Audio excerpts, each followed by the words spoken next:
Hello dan selamat pagi guys. Selamat kembali ke channel The Honda guys bersama saya Ik. Dan hari ni cuba korang teka saya dalam Honda apa. Honda ni officially tak ada jual kat Malaysia. Cuba komen kat bawah. So alright guys, macam biasa saya masih lagi dekat NJ Resources Sdn Bhd. Kereta apa yang ada dengan saya ni, ini dia, Honda Fit tapi versi RS. Mana yang baru kenal channel ni, tekan butang subscribe, share dan like juga Honda Fit RS versi hybrid. Ini directly imported daripada Jepun. Tahun saya tak pasti, maybe tahun 2021 ataupun 2022. And harga pun saya tak sure sebab diorang tak ada tampal kat situ. Kereta ni baru je masuk. If you guys interested untuk dapatkan kereta ni, boleh contact Man. Nombor dia saya akan masukkan dekat dalam description kat bawah. First kita akan tengok muka depan, kita tengok daripada tepi dan juga dekat belakang lah. Ini adalah Honda Fit ataupun dekat Malaysia last time kita panggil Honda Jazz, yang mana model last officially yang masuk Malaysia adalah Jazz GK. Yang ini dia guna kod GR, and Honda decide untuk stop penjualan model ni dekat Malaysia. Maybe because sales number tak memberansangkan lah. Maybe lah, I tak sure. Tapi yang peliknya, diorang boleh gantikan dengan Honda City Hatchback, yang mana pada logik akal saya, untuk develop new model lebih mahal daripada you jual model yang dah sedia ada. Kan? I tak tahu. Maybe yang mana tahu boleh komen kat bawah. Maybe ada reason kenapa Honda Malaysia ganti Honda Jazz dengan Honda City Hatchback. Alright, kita teruskan dengan topik kita hari ni. Ini adalah rupa depan Honda Fit RS versi hybrid. Macam mana kita nak tahu dia versi hybrid? Dekat sini. Kalau logo ni ada lining warna biru, ini adalah model eHEV. Ini adalah model yang menggunakan enjin 1.5 liter IMMD, tapi dia punya power output tak sama dengan apa yang Honda Malaysia bagi. This one, dia punya power output lebih kurang dalam 120 horsepower. Dia punya torque 253 Nm of torque. Sama je lah macam yang City HRV punya torque output dekat Malaysia lah. First thing first, grill dia petak-petak macam ni. Yang ni jarang Honda pakai petak macam ni. Yang ni nampak macam simple sangat. Selalunya diorang akan guna honeycomb ataupun slated design apa semua lah. And untuk bahagian bawah, dia punya radiator grill kat bawah ni besar gila. Sekali imbas ada rupa macam Honda ZR-V yang saya pernah review dulu. Lepas tu ada dua fog lamp dekat bahagian bawah. Logo RS dekat bawah sana. Kan jarang orang taruh logo RS dekat grill belah bawah. Selalunya orang taruh dekat atas sini. Kan macam dekat Honda Malaysia Bobo tu. Lepas tu lampu dia gunakan LED projector headlamp. And then ni dia punya DRL lah. DRL bentuk U. Sekali imbas kalau korang tengok Honda Fit ni, rupa dia sama macam Honda Jazz yang first model dulu yang dekat Malaysia. I tak tahu dia punya kod apa, GD Dia punya lampu depan bulging, dia macam bulat terkeluar tu kan. So rupa dia sama macam tu. And lagi satu, macam mana you guys nak bezakan Fit RS dengan spek yang biasa tu, adalah dia punya bumper depan ni. Bumper depan dia ni, I tak tahu lah, maybe Honda memang sangat suka design macam ni, yang terlajak keluar ni. So kalau korang boleh perasan, dia punya bumper depan tu dia terkeluar daripada body sikit, dia panjang. Kalau korang tengok daripada atas ni pun memang kita dah nampak dah yang bumper depan dia tu memang terkeluar sikit daripada body. Right, so itu muka depan dia. And untuk spek Japan, dia memang datang standard dengan ni lah, Honda Sensing Safety Suite. Untuk bahagian tepi, yang ni tayar standard, dia guna saiz 185 55 R16. Okay, rim design dia datangkan dengan double 5 spoke dengan dual tone punya colour lah. Lepas tu, sebabkan model ni adalah model RS, dia datang dengan all-rounded body kit. Macam yang nampak yang bead warna hitam ni kan. So ini semua original daripada Japan lah. Maksudnya RS punya body kit.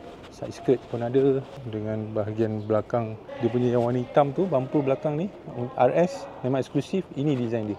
Dia ada lagi macam Crossroad, lepas tu ada apa, Lux kan. Tapi yang untuk Malaysia punya Recon kebanyakannya dealer akan bawa masuk model RS. And ini juga kali pertama saya tengok model RS eHEV depan mata saya. Selalunya jarang lah Recon nak bawa masuk model hybrid dekat Malaysia ni. Sebelum kita teruskan dengan bahagian belakang, ini adalah rupa daripada bahagian tepi. Daripada sini korang boleh nampak yang design dia ada ira-ira semacam GK sikit, sebab dia ada A-pillar dekat depan tu. Lepas tu ada cermin kecil dekat bahagian sini, triangle ni. So sekarang kita tengok bahagian belakang pula. Ini bahagian belakang Honda Fit RS eHEV. Ini tak tipu Kejap lagi saya tunjukkan bahagian enjin dia, dan korang boleh tahu yang ini adalah model hybrid. Sama macam kat depan, logo ada lining warna biru. Lampu belakang dia agak unik juga lah. Dia tak sama macam Jazz yang kita kenal. Selalunya Jazz lampu dia kecil, yang macam GK tu lampu dia panjang macam kat sana kan. Untuk minggu depan nanti saya nak buat yang model ni pula, Fit GKRS. Lampu dia punya insert ada bentuk U kat sini. Lampu dia besar. Lampu dia kali imbas nampak macam Myvi punya lampu ada. Lepas tu ada satu exhaust tip kat bawah dengan chrome punya cover kat situ lah.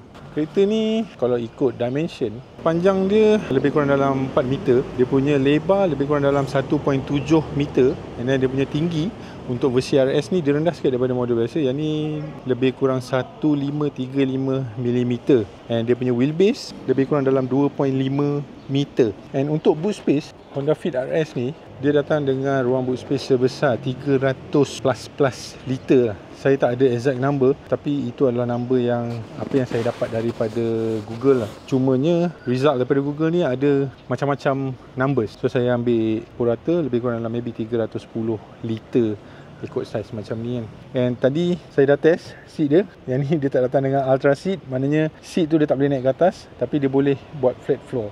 Tapi bukan betul-betul flat lah, sebab dia ada ni. Kenapa macam tu? Sebab dia punya battery pack dekat bahagian sini. Right, tu untuk bahagian luar. Okay, sekali lagi kita pergi kat bahagian depan. Nak belanja korang tengok macam mana rupa Honda Fit RS ni. Cun tak cun? Komen dekat bawah. Alright, sebelum kita masuk kat dalam, saya tunjukkan korang ni adalah enjin Honda Fit RS ni. Kalau ada kabel-kabel warna oranye macam ni, ini menunjukkan adalah kabel high voltage. Ini adalah model sebenar hybrid yang NJ Resources bawa masuk ke Malaysia.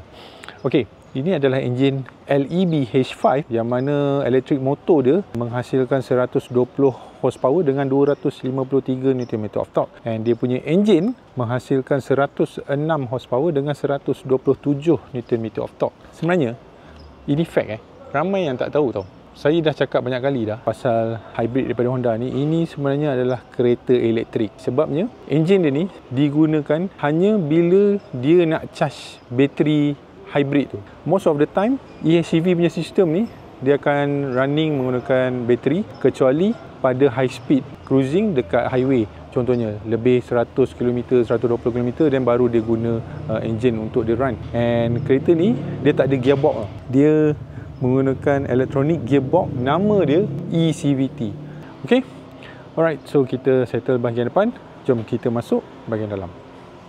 Okay, ini adalah bahagian dalam Honda Fit RS ni. So sebelum kita masuk, korang kena tengok dulu dia punya dashboard ni. Memang unik sikit. Ini lah rupa dia bahagian dalam Honda Fit RS ni. First kita tengok dekat dia punya door material lah, door trim material. Yang ni menggunakan material hard plastik. Material ni mengingatkan saya pada Honda City apa yang kita ada dekat Malaysia lah. Dia punya texture dengan material lebih kurang sama je.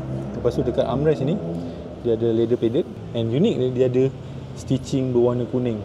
Real stitching Saya tak sure dengan combination colour ni. Saya lebih prefer kalau armrest ni berwarna gelap, sebabnya kita selalu letak tangan kat sini apa semua kita pegang. Kalau warna cerah macam ni dia mudah untuk nampak kesan kotor tu lah.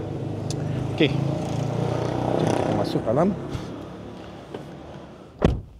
So bila you guys dekat dalam, you guys akan perasan yang dia ada LCD monitor dekat tengah ni. Bagi saya ia cukup unik sebab tak ada kereta Honda lain yang guna meter cluster macam ni tau. Yang dekat sini biasalah, ini adalah backlit punya instrument cluster apa semua, tapi yang dekat tengah ni dia punya shape saya rasa lebih kurang dalam berapa inci ni, maybe 7 inci punya LCD monitor ni. Kalau you guys nampak, dia punya mileage baru jalan 4,402 km. Kereta ni memang betul-betul baru. Dia dekat Japan ni maybe orang ni tak pakai banyak sangat. Daripada sini ke sana agak jauh tau. Dashboard ni memang luas. Okay, tapi ini semua hard plastik kan? Tapi boleh dengar yang dia macam agak kosong kat dalam sini.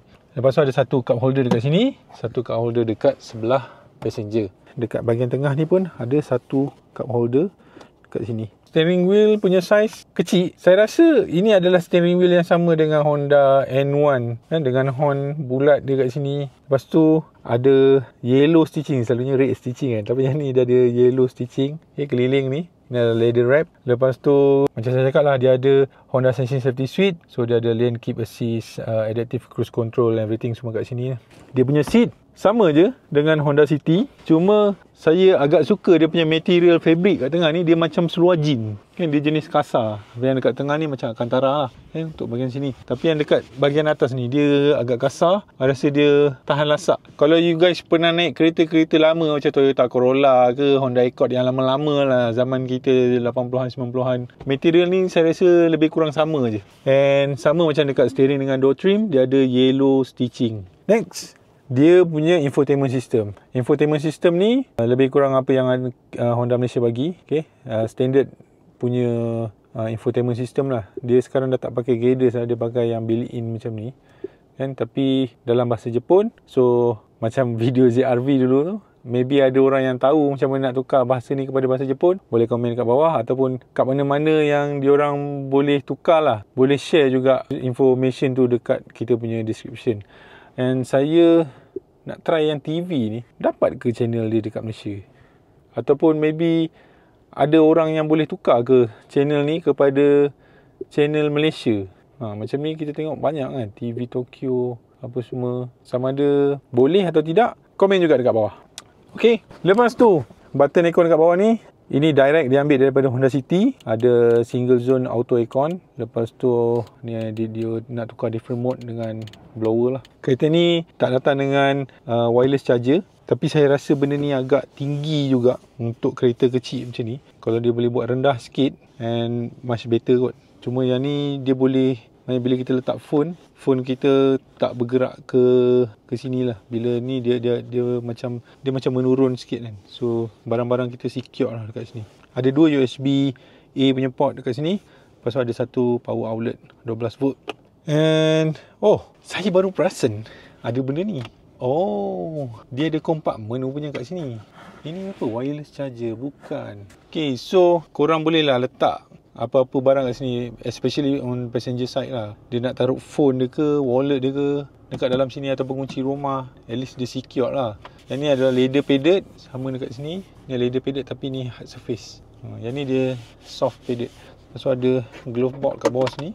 Glove box dia sama standard, nothing special. And dia punya armrest pun sama leather wrap dengan yellow stitching. Saya rasa dia punya size ni lebih kurang apa yang Honda City dapat je, tak besar pun. And dia punya vanity mirror, ada lampu kat situ. Sama kot dekat sebelah sini. Yes, sebelah sini pun sama, ada lampu juga. Plastik original, tak buka lagi. Lepas tu dia punya lampu kabin ni LED lah. Yang ni yang macam kita main dengan OP hari tu, kalau korang ingat, dalam Honda Civic ke dalam Stepwagon ni kita main. Tapi dekat Malaysia tak function lah. So ini adalah saya punya driving sitting position. This is how I look bila saya dalam posisi drivers. Jom kita tengok bahagian belakang. Kita tengok apa yang special kat belakang. Jom. Okay, sebelum saya masuk, pintu dia almost 90 degrees. Dia buka. Material door trim sama macam depan, dia pakai hard plastik. Tapi dekat bahagian belakang ni dia tak sama macam kat depan. Kat depan at least dia ada leather wrap, lepas tu ada yellow stitching. Tapi yang ni dia bagi bare plastik kosong ni macam ni kan? Ini semua hard plastik. Ini semua one piece. Dia tak ada balut dengan apa-apa pun. Macam saya cakap, ini adalah saya punya driving sitting position.